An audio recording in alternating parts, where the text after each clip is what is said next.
Okay, so what we're going to do today is we're going to talk very quickly about friction and how Excel and MATLAB can be used to assist us. So we're mainly going to be focusing on conditional statements in Excel and conditional statements in MATLAB, but friction is a perfect example where we can utilize those. Now to begin, let's just talk about friction. There's two situations in friction that we've learned about in class. One of them is asking with a block on a ramp, is it still or is it moving? So if we have a block that's sitting on a ramp here, the impending motion is down, and you can see that I've marked that with IM.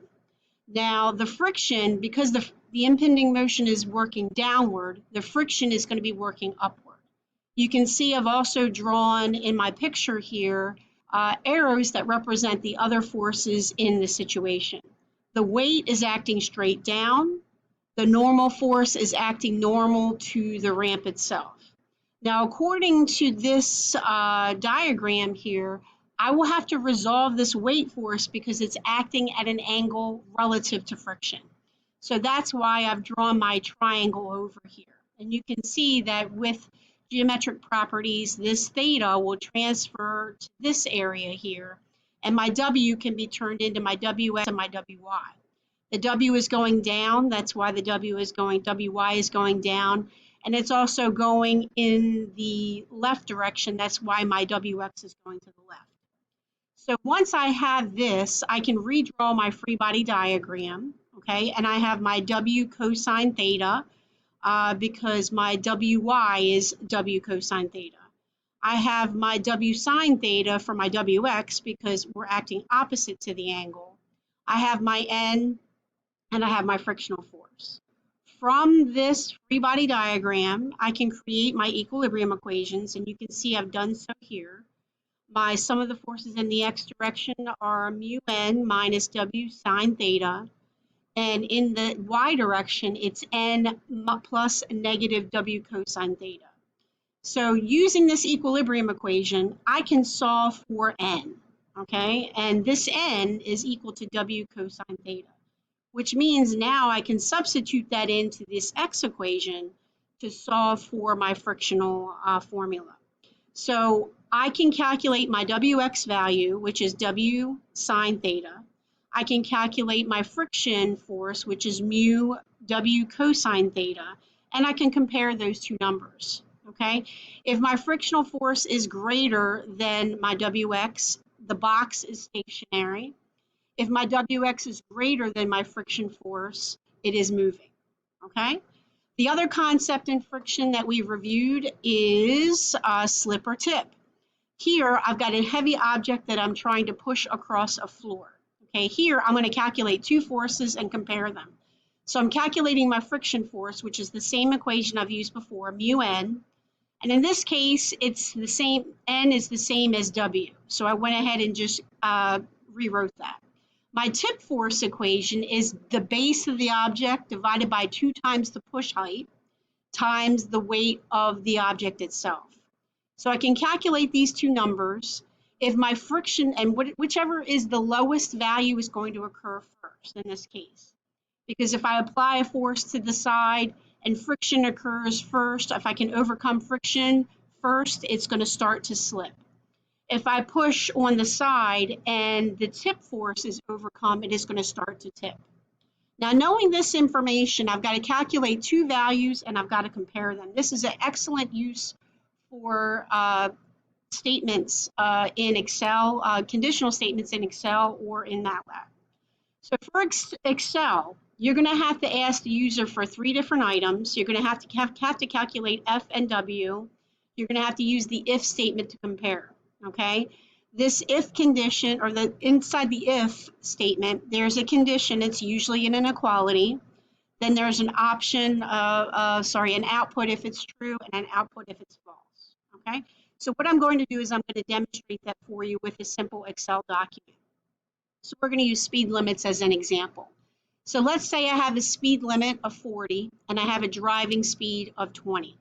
Okay, I'm going to see if I'm speeding or not. So what I can do is I can type in equals if, And I'm going to do my logical test. And you can see the nice thing about Excel is it highlights the area that you were looking at. So what I'm going to say is my driving speed, is it greater than my speed limit? Okay, if my driving speed is greater than my speed limit, I'm going to tell the user, slow down, you're speeding. And when I want to do that, I have to put text inside of apostrophes. So I'm going to say, slow down, you are speeding. Apostrophe, comma, okay? And what I'm going to do next is I'm going to put down my value if false. So here I'm going to say, you are okay. And then I'm going to close parentheses. So now when I hit enter, okay, we are going to have to use quotation marks here, just like English class, not using apostrophes. Apostrophes is for the MATLAB, so I apologize about the mistake. And then it should work. And there we go. Now I can test this by, let's change this to 50, and now it says slow down your speeding. So we're good to go. Now let's say that I also wanted to calculate a fine. I can also use the conditional statement to calculate that as well. So I'm going to say equals if. I'm going to use my same value, or same conditional statement. If my driving speed is greater than my speed limit, I'm going to go ahead and put a formula in here, okay?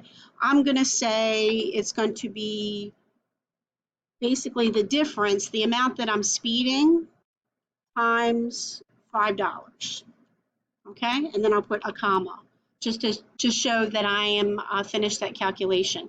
Now you'll notice that this is a calculation, but I do not need to put the equal sign inside the if statement. Now, if it's false, if I'm not speeding, I'm just going to display a 0.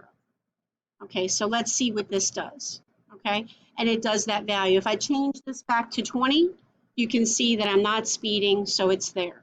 Okay, so that is one way to do this problem using Excel to help us. Okay, now with MATLAB, it's a little bit more involved because you're writing the program. You will still have to ask the user for 3 items, okay? But you can use a program to do that. So what we have here is a display, explain your program's purpose. You have to ask for the information. Then you're going to have to do the calculation. And then you're going to have to use the if statement to compare the 2 values. Okay, so there's an if statement and inequality with the variables. And then there's an operation you're going to do if it's true. And then there's an other operation that you're going to do if it's false. And once you're finished with this structure, you can hit end, and that'll end the cycle of your program. So let's take a look at a sample MATLAB program. And that's located here. So you can see that I've already written a program here. Okay, it's called SpeedX. This program will tell you if you're speeding and what your fine is if you are. Here I'm asking what the speed limit is, how fast you're driving, and if the speed is greater than the limit, it's going to tell you to slow down, and it's going to also calculate your value for your ticket. Otherwise, it'll say you are good and you don't have to worry about a ticket. So let's run this program twice just to show what it does. So I'm going to do speed EX. Okay, what is the speed limit? We'll use the same numbers that we had before, 40.